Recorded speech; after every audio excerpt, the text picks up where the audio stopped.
Muy buenos días tengan todos ustedes. Es un gusto recibirles de nuevo en el ciberespacio, en el aula virtual de inteligencia dental.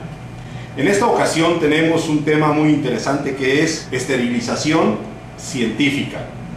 La compañía Dentadec, que en México representa a la compañía Tuttenauer, tiene el gusto de traerles a ustedes una conferencia con el doctor Mario Finkiel, que viene de Israel y que con todo gusto va a compartir con ustedes este fascinante tema.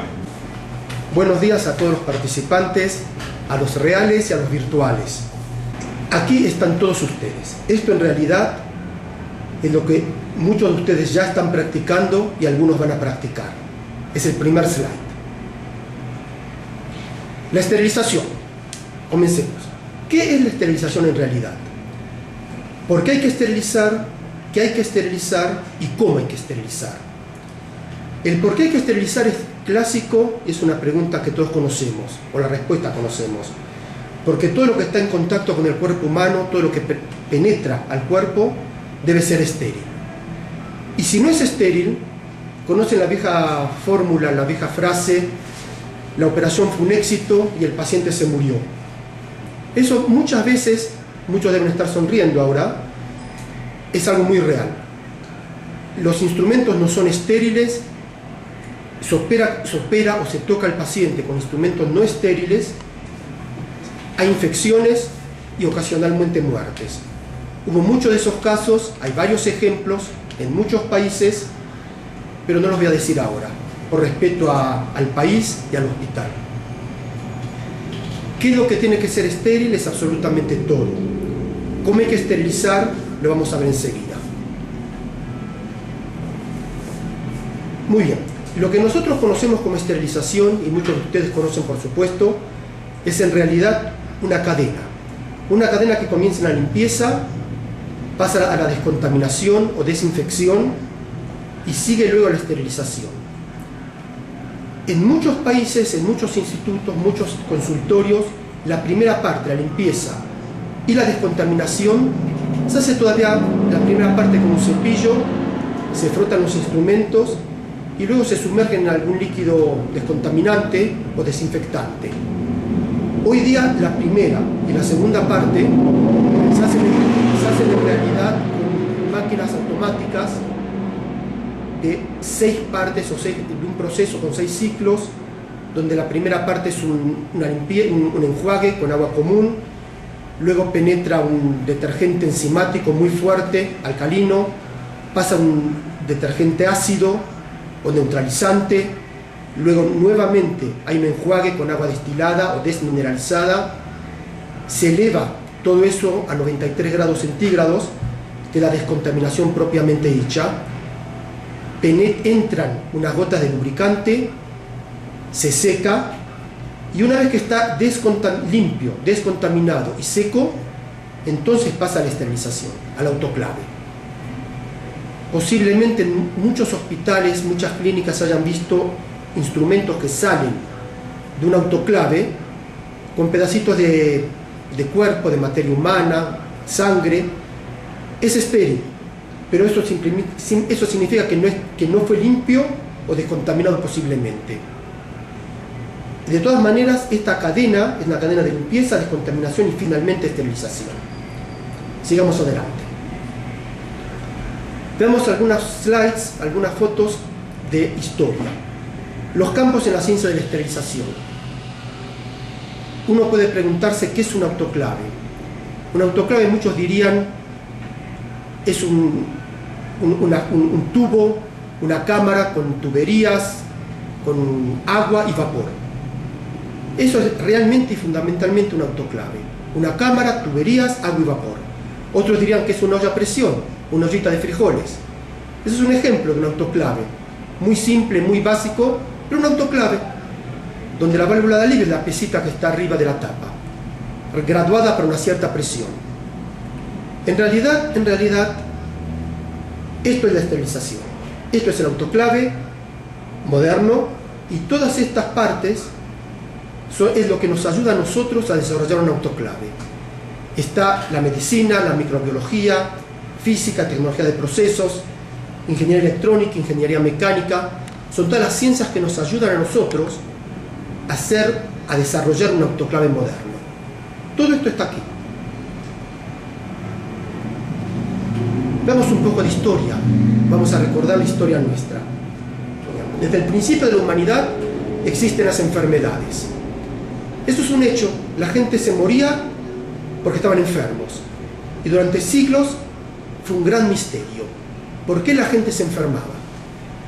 Nunca se supo nada. Años y años nunca se supo hasta 1674. En 1674 Anthony van Leeuwenhoek, un holandés, inventó el microscopio. Y si alguien tuvo oportunidad de leer lo que escribió Anthony van Leeuwenhoek, tomó una gotita de un estanco y la miré en el microscopio. Y me asusté de ver cuántos animalitos viven en una gota de agua. Él los llamó animalitos, no microorganismos, y no le dio todavía ninguna relación entre ese animalito y la enfermedad.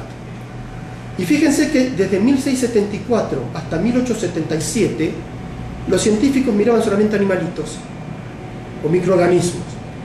Recién en 1877, 200 años más tarde, 203, Louis Pasteur dio una relación, una conexión entre esos microorganismos y la enfermedad de las ovejas y las reses, el anthrax.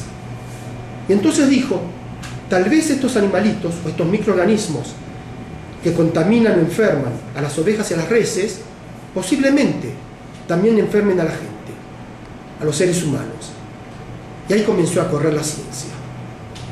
7 años antes, Bastian escribió 100 grados centígrados no es suficiente para matar a todas las bacterias.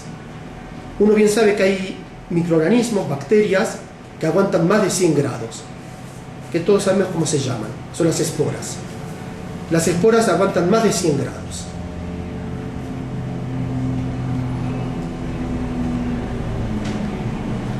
Sigamos adelante. 1880. Richard Chamberlain fabrica su primer autoclave a vapor. Acá lo ven, un tubo, un cilindro, le puso varias manivelas, un reloj, y esto levantó a más de 100 grados. O sea que llegó a la temperatura de mayor de 100 grados, más de la presión atmosférica. Y 3 años más tarde, Koch, el del bacilo, descubrió el organismo del cólera. En realidad, a partir de 1883 comenzó a correr la ciencia. Todos los descubrimientos se hicieron desde 1883 hasta ahora, que en realidad no es mucho. ¿Cuánto es? 120 y tantos años, 128, 129 años. No es tanto. Comencemos en tema real. Esto es una célula. No es ninguna broma, es un dibujito de la escuela secundaria que nosotros conocemos. La célula como unidad básica en estructura y función de todo ser viviente. La célula que se divide se transforma en tejidos, órganos, sistemas, organismo. Y esto es una membrana celular, una membrana nuclear, y entre ambas está el citoplasma. El citoplasma está formado por proteínas y agua. Y gracias a este citoplasma es posible y es sencillo eliminar esta célula, matarla. Cuando uno dice matar una célula, no habla en realidad de eliminarla físicamente, sino impedir que se siga reproduciendo. ¿Cómo lo hacemos? Entregamos energía de afuera a la membrana celular, el citoplasma transmite la energía, algún tipo de energía, hacia adentro, hacia el núcleo, traspasa la membrana nuclear y ataca el sistema de reproducción. Y entonces podemos decir que anulamos la célula. Es decir, impedimos que se siga multiplicando. Es lo que queremos hacer. Eso es todo. Veamos cómo lo hacemos. En realidad, si esta célula fuese una espora, que no tiene citoplasma porque es una espora, es una célula seca, encapsulada, es muy difícil matarla por ciertos métodos, como por ejemplo el calor seco, y es muy fácil matarla por autoclave, que es vapor a alta temperatura. El vapor le entrega al citoplasma la humedad que no tiene y puede atacar a la membrana nuclear, al núcleo en realidad. Comencemos con una célula. A los 60 minutos, si la división es cada 20 minutos, a los 60 minutos vamos a tener 3 divisiones. De 1 se transforma en 2, de 2 en 4 y 4 en 8. O sea, vamos a tener 2 a la tercera células, 2 a la 3. Al cabo de 6 horas tendremos 18 divisiones, o sea, 2 a la 18, 65.000 células. Y al cabo de un día, que son 24 horas, vamos a tener 24 por 3, 72 divisiones. O sea, tendremos 2 a la 72, que ese número es 4.700 y 18 ceros más atrás. Un número muy alto, créanme, muy alto. Es decir, si esta única célula que teníamos en un principio era una célula patogénica, al cabo de un día, adentro mío tendré 4.700 y 18 ceros más atrás de células patogénicas. O sea, estoy contaminado. En algún momento tendremos que cortar esta cadena para que deje de estar contaminado o no se siga multiplicando. Es como decíamos, hay un delay, evidentemente. Cualquier objeto que lleva microbios consigo está contaminado. Pero, por suerte, hay líneas de protección. La primera línea es la piel y las membranas. Es nosotros, nuestra piel y las membranas, que impiden a las células que entren al cuerpo. Pero si ya entraron y comienzan a reproducirse, viene la segunda línea de protección, que es el sistema propio de inmunición del cuerpo.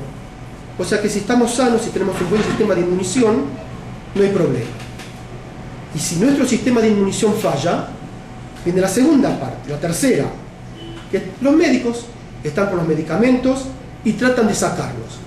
Y si no lo logran, ahí se terminó. Pero generalmente se logra. Esperemos.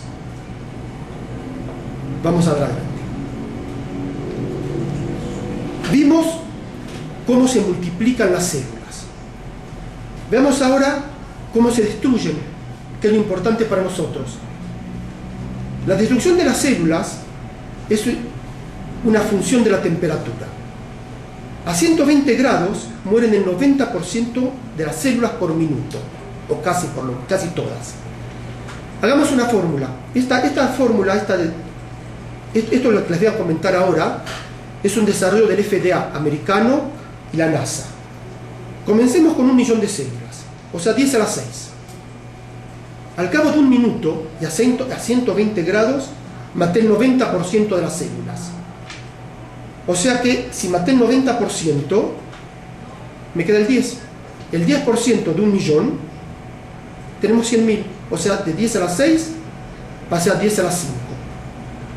Y al cabo de otro minuto, o sea, a los 2 minutos, de 10 a la 5 pasé a 10 a la 4. Tengo 10.000 células. Y así voy bajando en órdenes de magnitud. Voy a pasar en algún momento, a los 6 minutos, por 10 a la 0, que es una célula. Y 6 minutos más tarde voy a bajar 12 órdenes de magnitud. O sea, 10 a la 6 llegaré a 10 a la menos 6. Y para el FDA americano, 10 a la menos 6 es esterilidad. Ya no hace falta seguir. Suficiente. Mi pregunta es, si dejo 1 minuto más, ¿a cuánto voy a llegar? A 10 a la menos 7.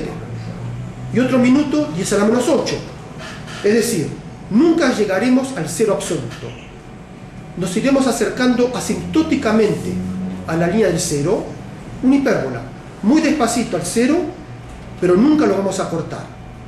Pero de todas maneras, para el FDA, 10 a la menos 6 es esterilidad.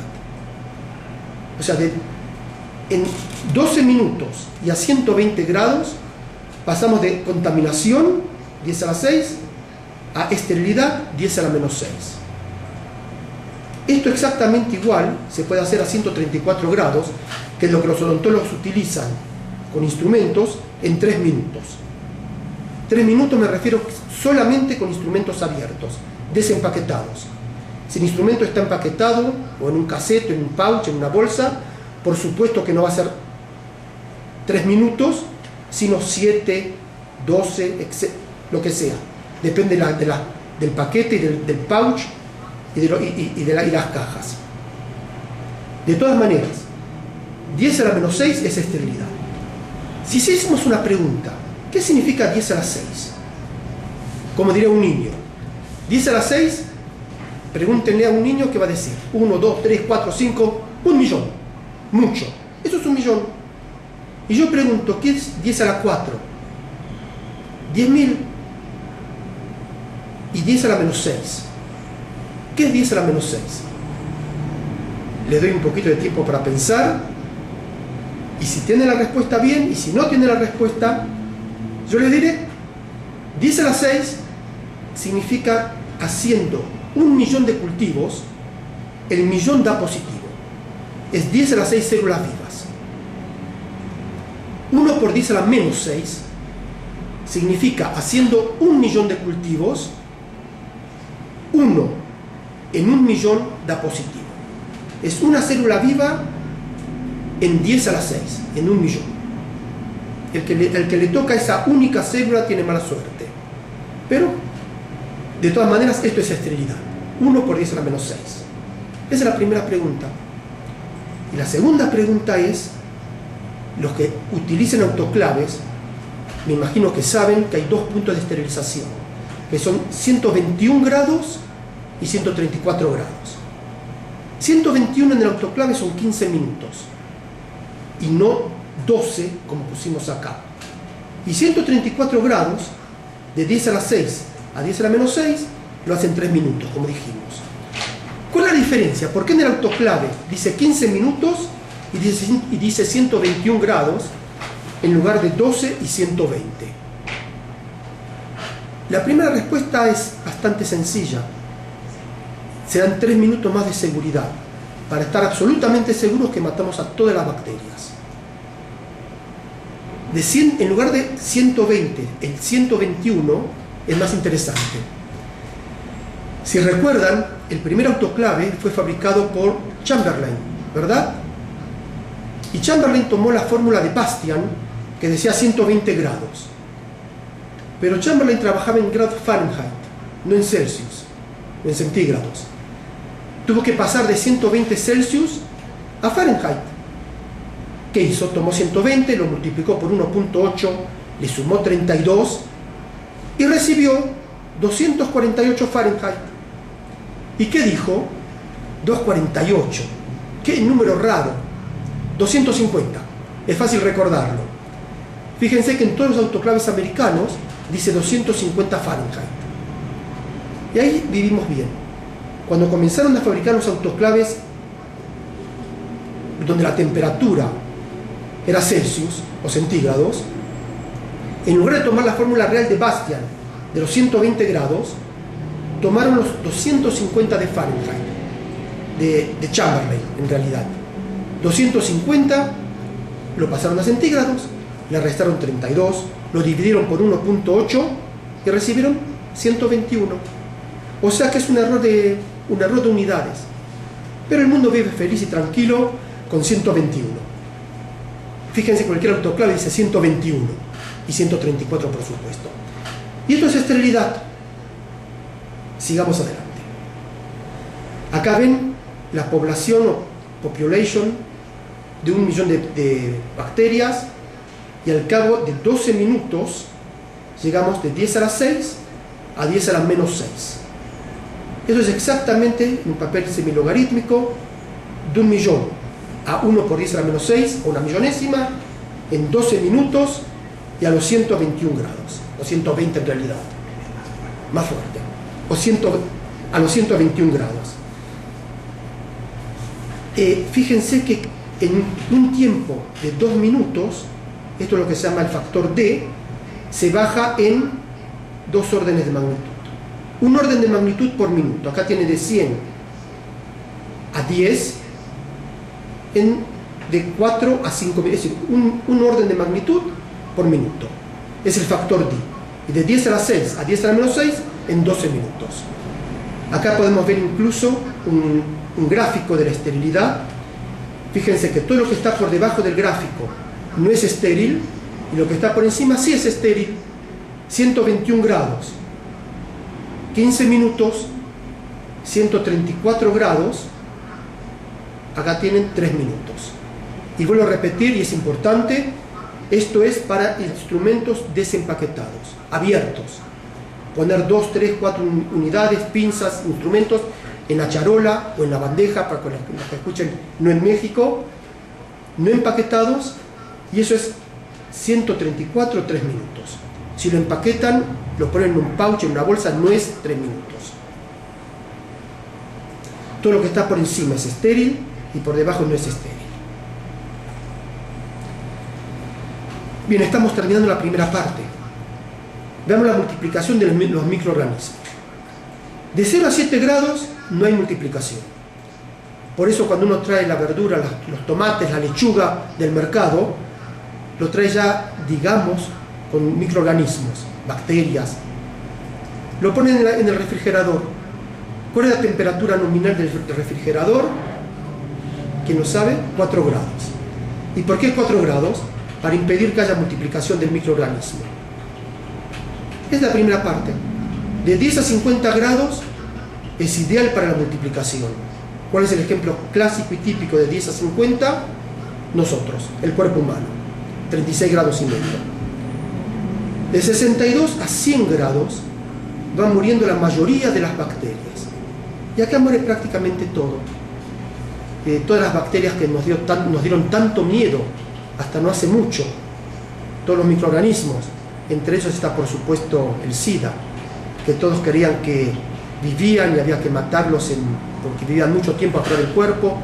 Hoy día sabemos que el SIDA afuera del cuerpo humano vive muy poco tiempo y muere antes de los 100 grados. Por otro lado, es muy difícil contraer SIDA yendo al odontólogo. Bueno, es fácil, pero es por otros métodos en realidad. Y en eso ahora no vamos a entrar. Lo que sí es fácil contraer en un odontólogo en realidad es, por ejemplo, hepatitis B. Eso es fácil, eso es relativamente fácil, se puede hacer. Hay ejemplos de odontólogos incluso que se lastimaron con dientes de pacientes, contrayeron hepatitis B y murieron. Y por encima de los 120 grados van muriendo todas las esporas por medio de calor húmedo. Y acá tienen todas las temperaturas y cómo van pasando de la no multiplicación hasta matar las esporas a más de 120 grados. Veamos los 4 casos de la destrucción de los microorganismos. El primero es el calor seco. Son las estufas de calor seco que en muchos países todavía los odontólogos las utilizan, lamentablemente. Científicamente el calor seco se llama oxidación.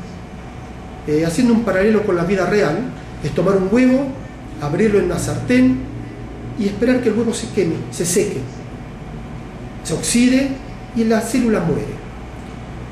En las estufas de calor seco, las temperaturas nominales de las estufitas estas o de los sistemas de calor seco son 160 y 180 grados. Ya vieron que 134 grados con calor húmedo alcanzan 3 minutos para esterilizar.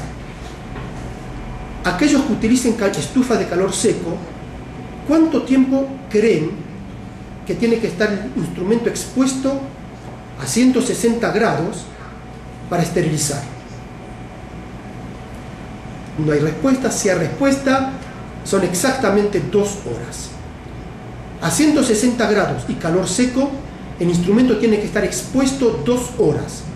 O sea que el ciclo de una estufa de calor seco tiene que ser aproximadamente 4 horas. Necesitan posiblemente 1 hora, 45 minutos, 1 hora, para llegar a los 160 grados, 2 horas de exposición a 160 grados y otro tiempo para esperar al enfriamiento de 160 grados para poder tocar el instrumento. Si ustedes dejan instrumentos expuestos a menos de 2 horas a 160 grados, no están esterilizando, sépanlo, están simplemente calentando los instrumentos.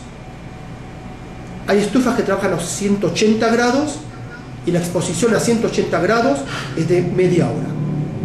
Tienen que dejarlo media hora a 180 grados, es decir, el tiempo de elevar a 180 grados, me imagino que deben ser también 1 hora, media hora de exposición, ya tenemos 1 hora y media, y esperar al enfriamiento. Son ciclos muy largos, tiene que estar mucho tiempo conectado a la electricidad, y la cuenta de electricidad los va a matar a fin de mes.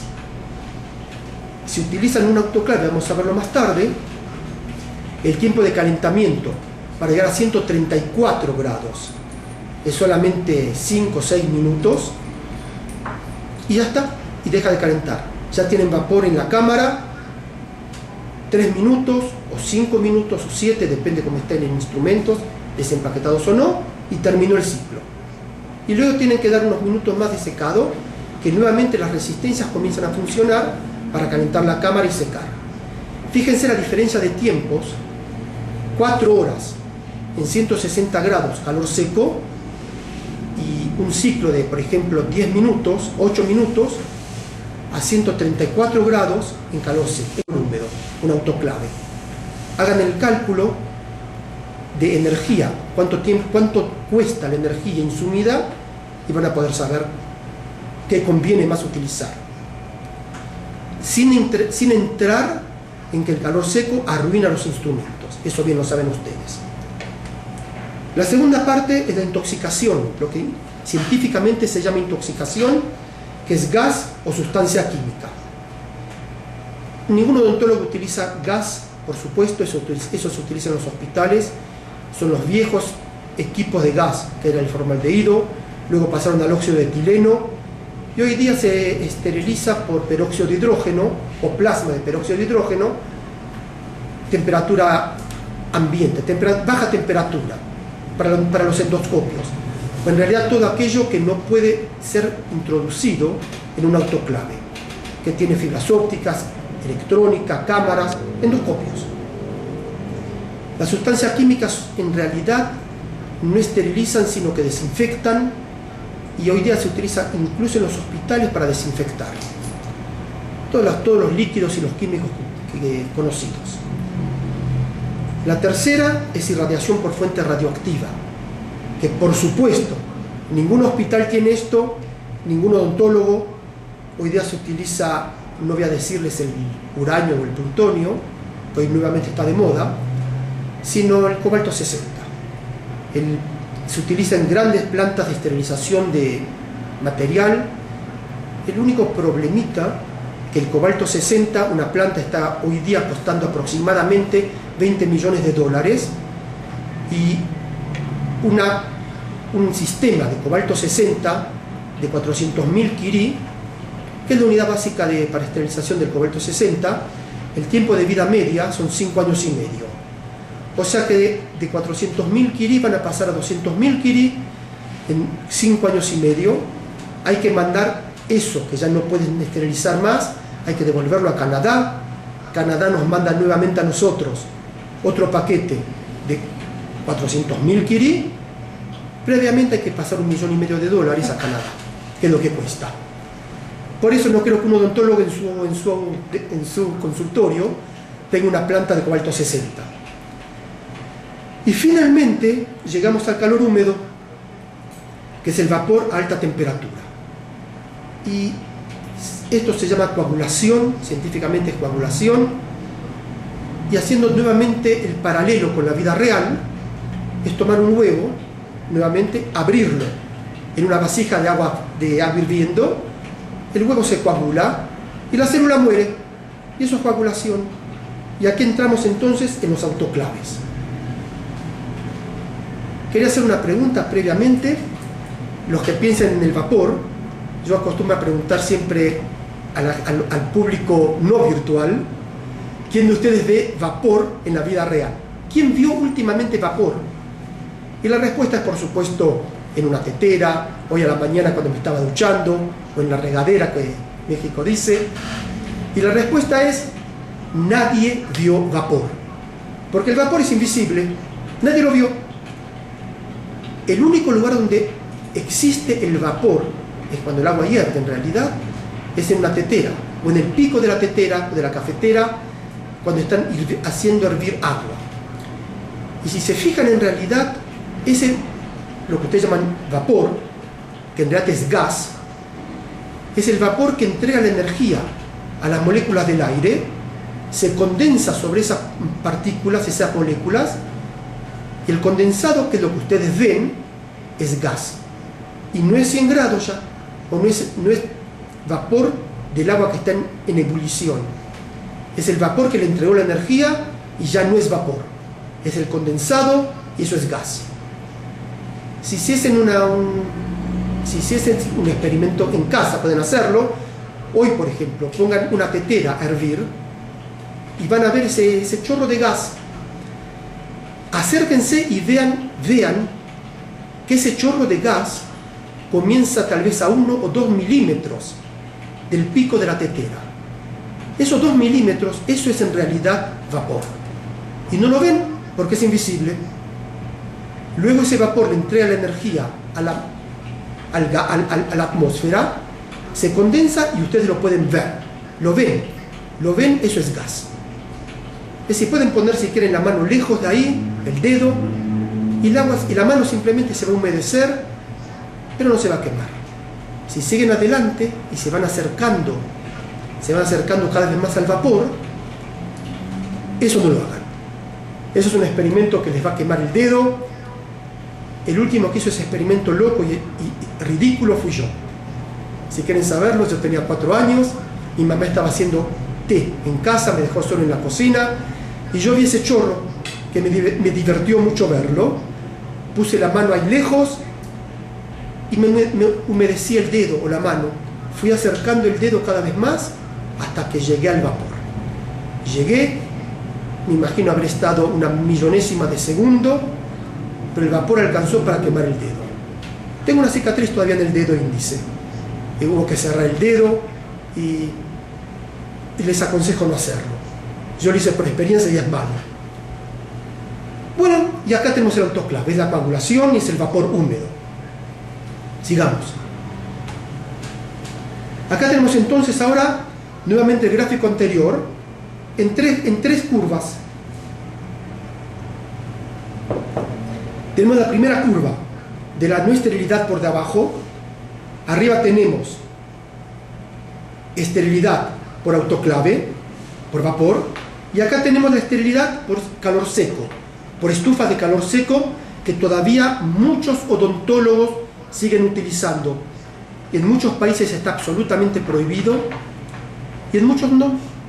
Y entonces lamentablemente, yo digo realmente lamentablemente, siguen utilizando estufas de calor seco.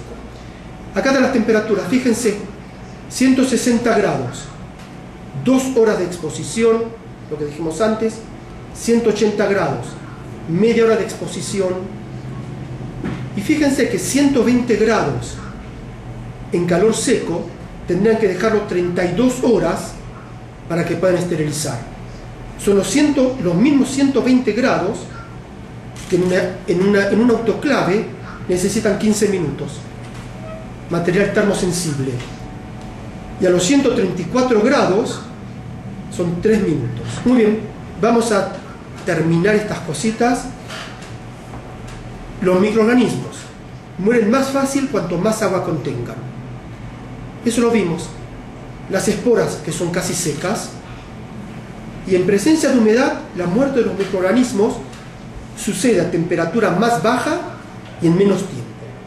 Es decir, cuando la célula es húmeda, es fácil matarla, y cuando las esporas, que no son húmedas, son secas, si el medio de atacar a la espora es por medio de vapor, esa muerte sucede en temperatura menor y mucho más rápido, o más velozmente. Es decir, nuevamente, los dos puntos críticos son 160 grados seco, que son 2 horas, y 134 grados, menor temperatura, vapor húmedo, 3 minutos. Aquí tienen los dos puntos de la balanza. Veamos el proceso básico de un autoclave. Primero hay que eliminar el aire. ¿Por qué hay que eliminar el aire? Porque si queda aire dentro del autoclave, prácticamente no hay, o se puede decir que no hay esterilización. El vapor se condensaría en el aire, habría agua y no atacaría los instrumentos. Por otro lado, donde hay aire, físicamente no penetra el vapor y no puede esterilizar. Por eso hay que eliminar el aire. Luego se calienta el agua va calentándose, va formando vapor, va elevándose. El vapor impulsa el aire hacia arriba. Y si los que tengan un autoclave podrán ver que en la cámara, atrás, arriba, hay un agujerito pequeñito. Ahí está la válvula de alivio, o conectado a la válvula de alivio, y por ahí sale el aire. Se terminó, salió el aire, llegamos a presión de esterilización, que son 2.2 atmósferas, aumenta la presión, llega la presión de esterilización, le damos tiempo de esterilización, que son 3 minutos, o 12 minutos, o 15, terminamos, se reduce la presión a presión atmosférica, o sea, se descomprime el autoclave, y luego se enfría la carga, se enfría y se seca, por supuesto, hay que secar. Eso es el proceso básico de todo autoclave.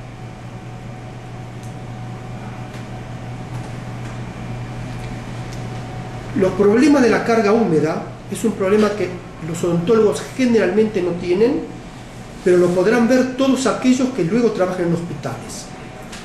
La carga húmeda es un problema en realidad de los centros de esterilización cuando una caldera está lejos del autoclave.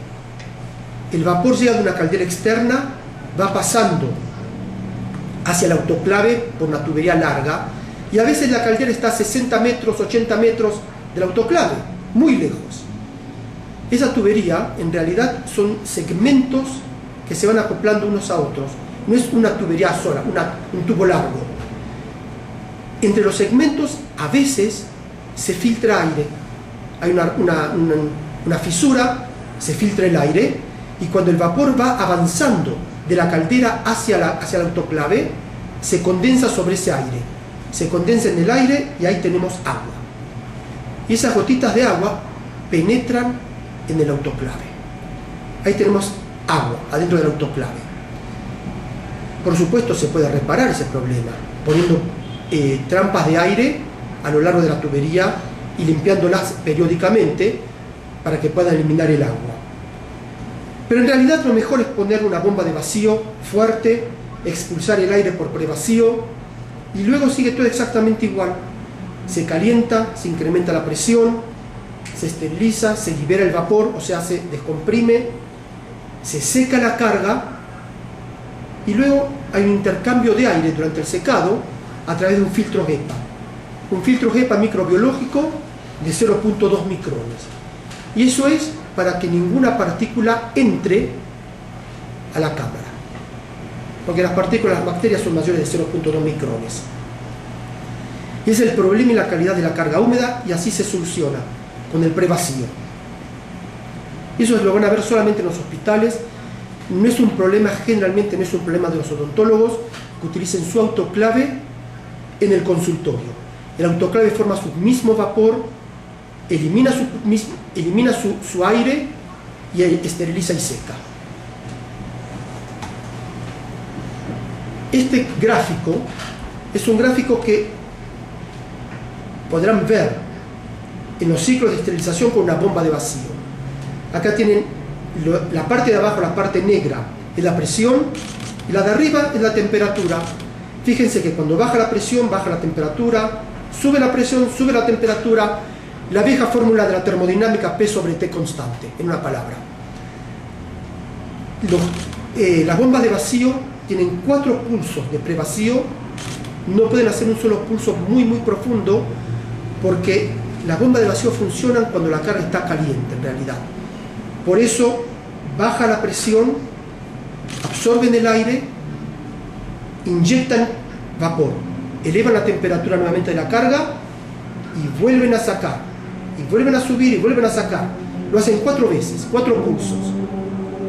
Se llega a presión de esterilización, o aquí, que es la temperatura, 121 grados o 134, en realidad es 134. Se da tiempo de esterilización a partir de los 3 minutos, nuevamente. Termina el tiempo de esterilización, descomprime la cámara y la temperatura baja.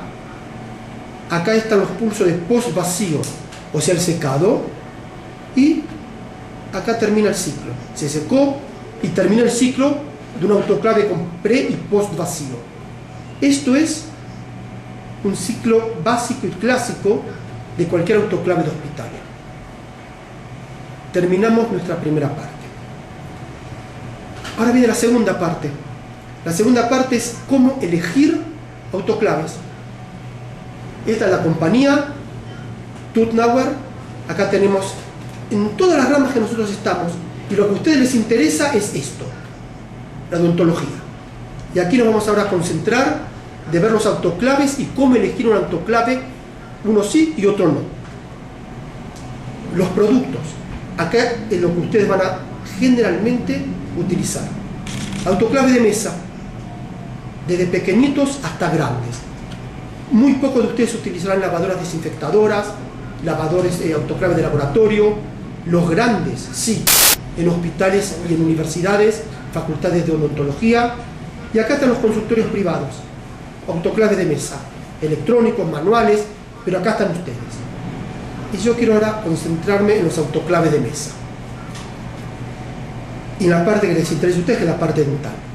Estos autoclaves son autoclaves pequeños, relativamente, desde 7,5 litros hasta 85 litros. En mis charlas siempre me preguntan cuáles son los volúmenes que yo aconsejo a un odontólogo. Y yo digo, la pregunta es cuál es la longitud máxima de un instrumento que ustedes introducen en la cámara.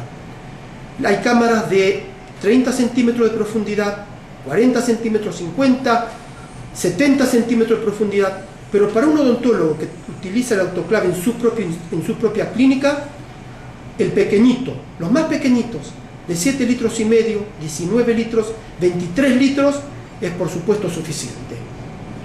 Los grandes de 85 litros se utilizan en consultorios con varias unidades dentales, donde muchos profesionales, muchos odontólogos, utilizan el autoclave todo el tiempo, o en las universidades, en la facultad de odontología. Pero para uno solo alcanza un equipo de 23 litros, 19 litros, por supuesto suficiente.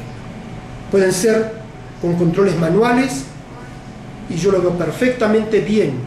Para un odontólogo es excelente, simplemente tiene que dar entrada de agua, temperatura, tiempo, lo hace manualmente. O electrónicos, también, acá está la familia de los manuales, desde los pequeñitos hasta los grandes de 85 litros.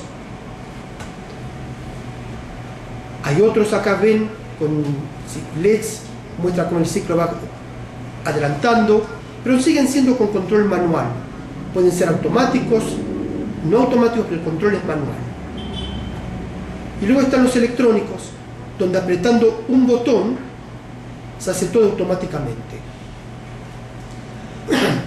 Si me preguntasen a mí qué aconsejo yo, manual o electrónico, la respuesta es cuántos ciclos hacen diariamente.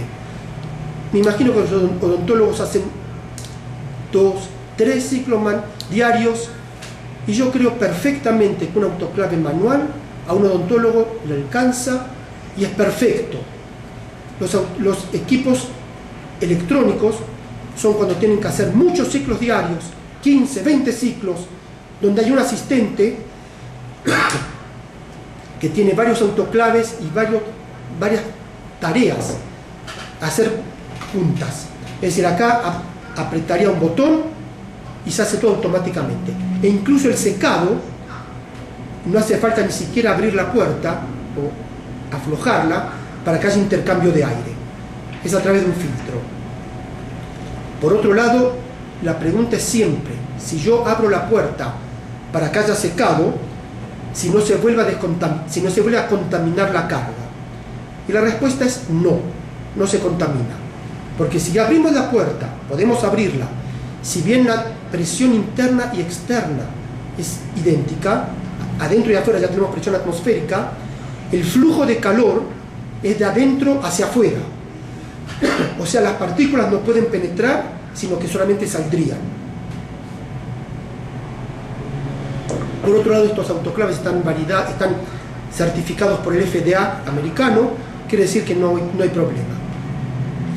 Pueden poner los instrumentos a esterilizar sin empaquetar, es lo que se hace, por ejemplo, en operaciones, están operando, se cae un instrumento al suelo, tienen que esterilizarlo. Lo meten en el autoclave, lo introducen, esterilizan el ciclo flash rápido. En 3 minutos sale húmedo, sale estéril y húmedo. Y siguen autooperando. Pueden hacerlo. Un instrumento que sale de un autoclave no se contamina inmediatamente. Ya vieron que la multiplicación es cada 20 minutos. Sale con 1 por 10 a la menos 6 y recién a los 20 minutos tendrán 2 por 10 a la menos 6. A los 40, 4 por 10 a la menos 6.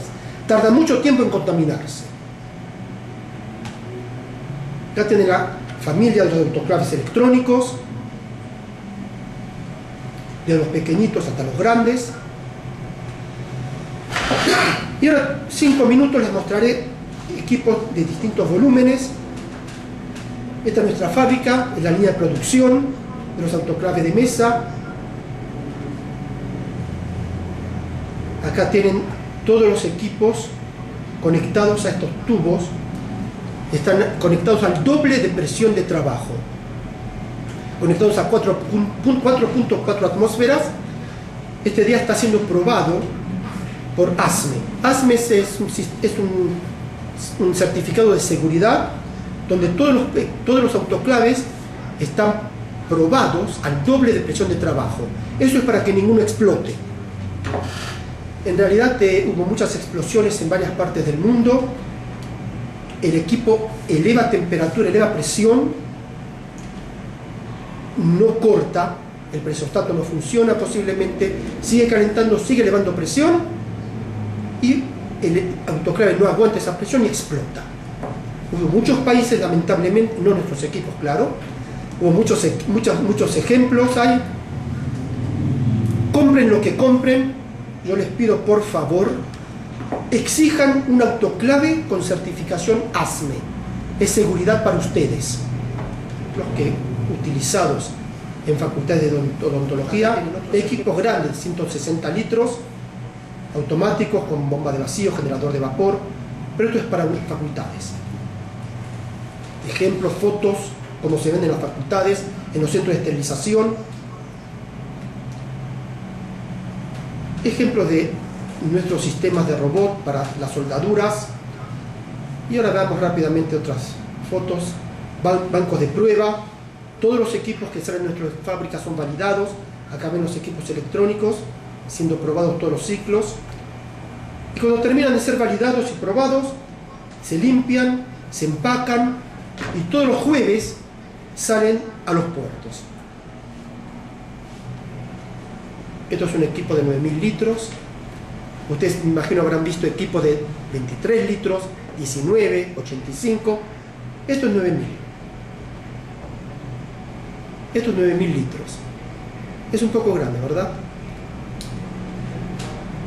Y estos son los certificados. El famoso certificado ASME, que quería comentarles, es el que tiene que exigir certificado ASME-U, que da la seguridad de la cámara. Certificado S-ASME, que es para generadores de vapor.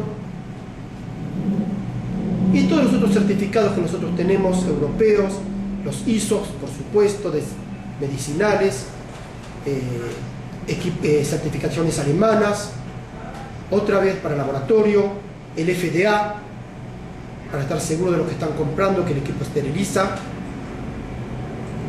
National Board, americanos, europeos, PED. Y ahora viene la parte de las preguntas.